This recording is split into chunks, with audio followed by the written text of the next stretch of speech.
नमस्कार, KP news के Karnataka bulletin में आपका स्वागत है। मैं हूं अश्विनी आपके साथ। चलिए शुरू करते हैं आज के खबरों का सिलसिला। उससे पहले एक नजर आज के मुख्य समाचारों पर। डीसी शिल्पा शर्मा ने दुर्घटना के घायलों के स्वास्थ्य की ली जानकारी। डीके सिद्धरामैया ने आरोप लगाया कि अमर खंडरे ने एक सम्मानित व्यक्ति के खिलाफ एफआईआर दर्ज करके तुच्छ राजनीति में प्रवेश किया है। NWKSRTC बस कंडक्टर मारपीट मामला, आरोपियों पर गुंडा एक्ट के तहत मामला दर्ज किया जाएगा, रामलिंगा रेड्डी ने कहा।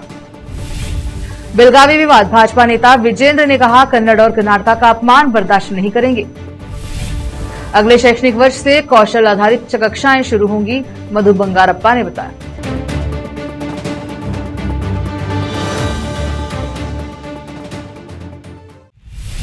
समाचारों का सिलसिला शुरू करते हुए देखते हैं समाचार विस्तार से।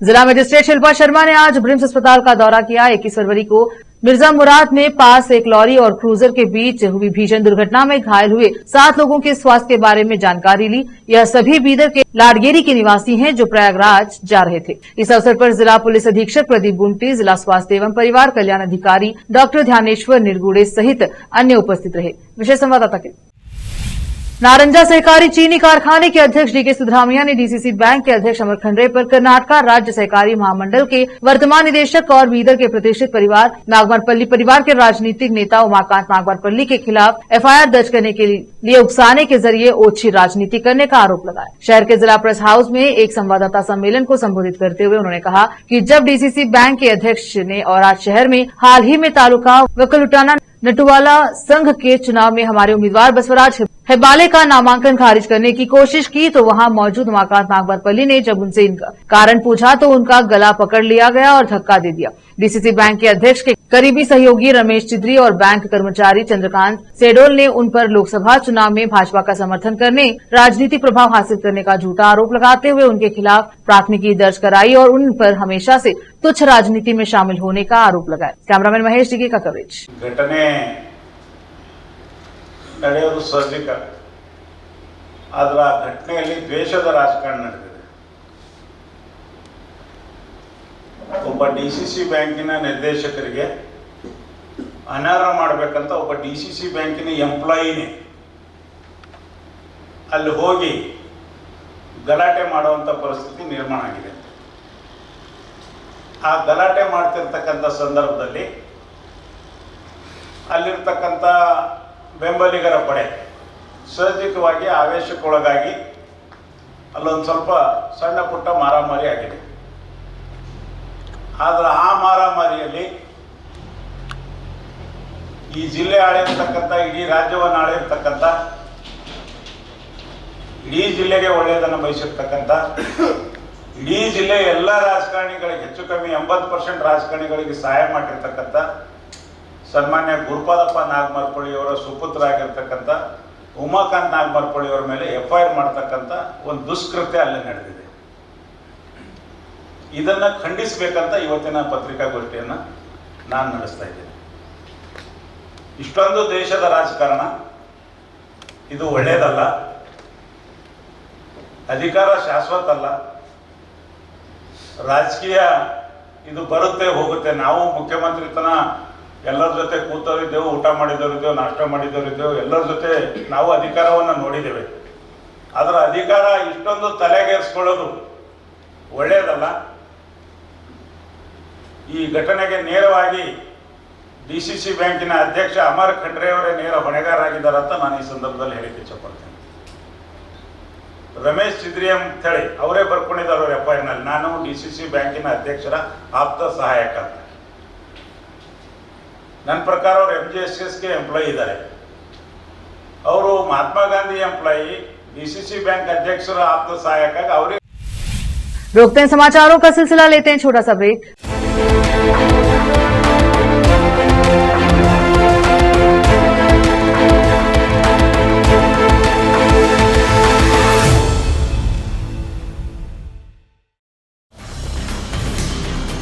हिंदुस्तान के हर कोने में हम हैं मौजूद। 24 घंटे हालात पर गहरी नजर, खबरों से जुड़े चुपते सवालात और आपको दिखाता है धार्मिक, सामाजिक, राजनीतिक लोकल और इंटरनेशनल न्यूज की सबसे बेहतर कवरेज जो आपको रखती है हर पल बाखबर। देश और दुनिया भर की खबर के लिए देखते रहें KP news 24/7। Noor education trust Bidar की ओर से चलाए जाने वाला Noor MEd and BEd college Bidar, recognised by NCTE Delhi and affiliated to Bidar University, Bidar. Admission are open for the academic year 2023-24. विशेषज्ञ और सक्षम शिक्षकों द्वारा शिक्षा प्राप्त करने के लिए नूर एमएड एंड बीएड कॉलेज में दाखिला लें और शांत वातावरण में शिक्षा प्राप्त करें। बीदर शहर में बेहतर शिक्षा का एकमात्र केंद्र Noor MEd and BEd college, Shahpur gate, Bidar. Phone numbers 9945283920, 8482221297। Break के बाद स्वागत है आपका, देखते हैं समाचार। कर्नाटक के परिवहन मंत्री रामलिंगा रेड्डी ने सोमवार को कहा कि सीबीटी सुलेभावी बस में NWKSRTC कंडक्टर पर हमला करने वाले आरोपियों पर गुंडा अधिनियम के तहत आरोप लगाया जाएगा। उन्होंने कहा कि सरकारी स्वामित्व वाली यह कंपनी 65 वर्षों से यौन उत्पीड़न के किसी भी आरोप के बिना काम नहीं कर रही है और उन्होंने पॉक्सो अधिनियम के तहत मामला दर्ज करते समय सामान्य ज्ञान का प्रयोग करने में विफल रहने के लिए पुलिस की आलोचना की। रेड्डी ने कंडक्टर महादेव हुक्केरी के स्वास्थ्य की जानकारी लेने के लिए Belagavi institute of medical sciences जिला अस्पताल का दौरा किया, जिन पर सोमवार को हमला किया गया था। पत्रकारों से बात करते हुए रेड्डी ने कहा कि हमले के कारण हुक्केरी सदमे में हैं और उनसे अस्पताल में भर्ती होने के लिए कुछ और दिन लगेंगे। रेड्डी ने कहा डॉक्टरों ने पुष्टि की है कि उनका स्वास्थ्य स्थिर है और उन्हें 2 दिनों में छुट्टी दी जा सकती है। हुक्केरी चिंतित थे क्योंकि पुलिस ने उनके खिलाफ पॉक्सो अधिनियम के तहत मामला दर्ज किया है। हम सभी जानते हैं कि पुलिस ने पॉक्सो अधिनियम के तहत मामला दर्ज करते हुए समय समझदारी का इस्तेमाल नहीं किया। सीमा विवाद के बीच कर्नाटक भाजपा ने रविवार को कन्नड़ और कर्नाटक राज्य का अपमान करने की किसी भी प्रयास की निंदा की और इसे अक्षम्य कृत्य बताया। भाजपा के प्रदेश अध्यक्ष बीवाई विजेंद्र ने कहा कि जो लोग राज्य के लाभों का आनंद लेते हैं लेकिन कन्नड़ और कर्नाटक के खिलाफ बोलते हैं, उन्हें माफ नहीं किया जा सकता। उन्होंने संवाददाताओं से कहा, कन्नड़ और कर्नाटक का अपमान करना वह भी राज्य के भीतर एक अक्षम्य अपराध है। मैंने कन्नड़ समर्थक संगठनों के बयान पर गौर किया है। हम कन्नड़ लोगों को इस तरह की आक्रामकता के खिलाफ आवाज उठाने की जरूरत है। विजेंद्र ने बेलगावी में केएसआरटीसी बस चालक और कंडक्टर पर कथित तौर पर मराठी में बात नहीं करने पर हुए हमले से संबंधित एक सवाल का जवाब दे रहे थे। उन्होंने राज्य सरकार से कन्नड़ और कर्नाटक को कमजोर करने के उद्देश्य से की जा रही किसी भी साजिश या शरारत को रोकने के लिए कदम उठाने का आग्रह किया। जिला प्रभारी मंत्री मधु बंगारप्पा ने कहा है कि राज्य में अगले शैक्षणिक वर्ष से कक्षा 8वीं से 12वीं तक के विद्यार्थियों के लिए पाठ्यक्रम के साथ साथ कौशल उन्मुख कक्षाएं शुरू की जाएंगी। वे शहर के नेशनल कॉलेज ऑफ एजुकेशन परिसर में जिला प्रशासन, जिला पंचायत, कौशल विकास, उद्यमिता एवं आजीविका विभाग, कौशल विकास निगम की जिला गारंटी योजना क्रियान्वयन समिति के तत्वाधान में आयोजित कौशल एवं रोजगार मेले का उद्घाटन करने के बाद बोल रहे थे। उन्होंने कहा कि प्राथमिक शिक्षा के स्तर पर विद्यार्थियों को कौशल आधारित शिक्षा प्रदान करने से उनका भविष्य उज्जवल होगा तथा वे अपनी पसंद के क्षेत्र में कौशल हासिल कर सकेंगे, मनचाही नौकरी पा सकेंगे और आत्मनिर्भर जीवन जी सकेंगे। फिर से रोकते हैं समाचारों का सिलसिला, लेते हैं छोटा सा ब्रेक।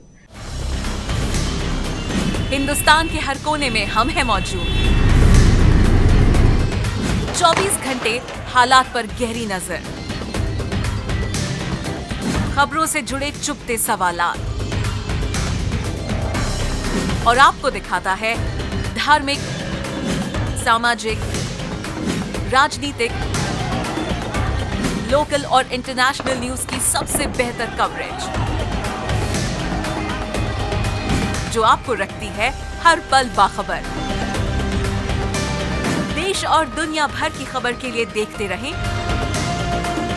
KP news 24/7। ब्रेक के बाद स्वागत है आपका, देखते हैं समाचार। Bellary institute of medical sciences ने शनिवार को 16 महीने के बच्चे की मौत हो गई और माता पिता ने इसके लिए प्रशासन की लापरवाही को जिम्मेदार ठहराया। उन्होंने शव को अस्पताल में रखकर प्रशासन के खिलाफ विरोध प्रदर्शन किया। अस्पताल में 2 महीने में 5 साल से कम उम्र के 7 बच्चों की मौत हो गई है और मातृ मृत्यु के बाद अब माता पिता अपने बच्चों के बारे में चिंतित हैं जो बिम्स में भर्ती हैं। लोग पूछते हैं कि बेल्लारी शहर के विधायक नारा भारत रेड्डी सहित स्थानीय लोग भी एमएस प्रशासन से खुश नहीं हैं, लेकिन सरकार ने प्राधिकरण के खिलाफ कोई कार्यवाही क्यों नहीं की। सूत्रों ने बताया कि बेल्लारी के 16 महीने के बच्चे की जान चली गई। बिम्स प्रशासन ने लापरवाही से इनकार कर दिया और बच्चे का गंभीर स्वास्थ्य समस्याओं के चलते इलाज चल रहा था और यही बच्चे की मौत का मुख्य कारण है। मृतक एक रिश्तेदार ने बताया, गुरुवार को हमारे बच्चे को बुखार के कारण बिम्स में भर्ती करवाया गया था। भर्ती होने के बाद किसी भी डॉक्टर ने तुरंत प्रतिक्रिया नहीं दी और उन्हें उपचार देने का अनुरोध किया। बच्चे को आईसीयू में भर्ती करवाया गया और जब के बाद डॉक्टरों ने बताया कि स्वास्थ्य की स्थिति गंभीर है। शनिवार की सुबह प्रशासन ने कहा कि बच्चा अब नहीं रहा। डॉक्टर की लापरवाही के कारण बच्चे की मौत हो गई। हम न्याय चाहते हैं और जल्द से जल्द बिम्स प्राधिकरण के खिलाफ ज्ञापन सौंपने और सरकार को अधिकारियों के खिलाफ आवश्यक कार्यवाही करनी चाहिए। विधान परिषद में विपक्ष के नेता चलवड़ी नारायण स्वामी ने मुख्यमंत्री सिद्धरामैया से आग्रह किया कि अनुसूचित जाति अनुसूचित जनजाति समुदाय के लिए पहले के निर्धारित धन को कांग्रेस सरकार की प्रमुख गारंटी योजनाओं के लिए न लगाए। मुख्यमंत्री को संबोधित 3 प्रश्नों के पत्र में नारायण स्वामी ने कहा कि सरकार ने गारंटी योजनाओं के कार्यान्वयन के लिए SC, SP और TSP निधियों से क्रमशः 14,282.38 करोड़ रुपए और 11,144 करोड़ रुपए तक की राशि निकाल ली है। चलवड़ी ने बताया कि गारंटी योजनाओं के लिए 52,000 करोड़ रुपए के बजटीय आवंटन के बावजूद धनराशि का दुरुपयोग किया गया। कांग्रेस में जारी अंदरूनी कलह के बावजूद दिल्ली में सरकार के विशेष प्रतिनिधि TB जयचंद्र ने रविवार को कहा कि स्थानीय निकाय चुनाव समाप्त होने तक नेतृत्व परिवर्तन की संभावना नहीं है। उन्होंने संवाददाताओं से कहा, हमारे सामने एकमात्र मुद्दा आगामी स्थानीय निकाय चुनाव है। हम इस पर ध्यान केंद्रित करेंगे और जीतने की पूरी कोशिश करेंगे। अदालत ने भी चुनाव कराने पर अल्टीमेटम दिया, इसीलिए मैं अपने अनुभव से कह सकता हूं कि ऐसी प्रक्रिया नेतृत्व परिवर्तन अब नहीं होगी।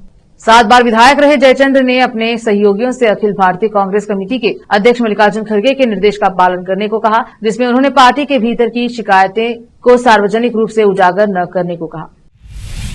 क्षेत्रीय परिवहन कार्यालयों RTO में फिटनेस प्रमाण पत्र के लिए आने वाले वाहनों के मैनुअल निरीक्षण को धीरे धीरे बदलने के लिए कर्नाटक परिवहन विभाग सार्वजनिक निजी भागीदारी PPP मॉडल पर एक स्वचालित परीक्षण स्टेशन ATS स्थापित कर रहा है। इस कदम का उद्देश्य दक्षता और पारदर्शिता में सुधार करना है और भ्रष्टाचार को कम करना है, क्योंकि स्वचालित परीक्षा स्टेशन सीधे पास या फेल प्रमाण पत्र जारी करेगा। राज्य का पहला ऐसा स्टेशन नीलमंगला में शुरू किया गया है। स्टेशनों के बारे में जानकारी साझा करते हुए परिवहन आयुक्त योगेश AM ने कहा, अभी तक फिटनेस प्रमाण पत्र नवीनीकरण के लिए आने वाले वाहनों को मैनुअल परीक्षण के अधीन किया जाता है। हमारा लक्ष्य प्रौद्योगिकियों को अपनाना है और मैनुअल परीक्षण से स्वचालित परीक्षण की ओर बढ़ना है। निजी वाहनों के लिए FC वाहन के पंजीकरण की तारीख से 15 साल तक वैध राहत और उसके बाहर 5 साल में इसका नवीनीकरण किया जाना चाहिए। इसके विपरीत वाणिज्यिक वाहनों को अपने FC का हर 2 साल में नवीनीकरण करना चाहिए। आखिर वे पंजीकरण की तारीख से 8 साल के कम पुराने 8 साल के बाद नवीनीकरण सालाना करना आवश्यक है। फिर से एक नजर आज के मुख्य समाचारों पर। DC शिल्पा शर्मा ने दुर्घटना के घायलों के स्वास्थ्य की ली जानकारी। DK सिद्धरामैया ने आरोप लगाया कि अमर खंडरे ने एक सम्मानित व्यक्ति के खिलाफ FIR दर्ज करके तुच्छ राजनीति में प्रवेश किया है। NWKSRTC बस कंडक्टर मारपीट मामला, आरोपियों पर गुंडा एक्ट के तहत मामला दर्ज किया जाएगा, रामलिंगा रेड्डी ने कहा। बेलगावी विवाद, भाजपा नेता विजेंद्र ने कहा, कन्नड़ और कर्नाटक का अपमान बर्दाश्त नहीं करेंगे। अगले शैक्षणिक वर्ष से कौशल आधारित कक्षाएं शुरू होंगी, मधु बंगारप्पा ने बताया।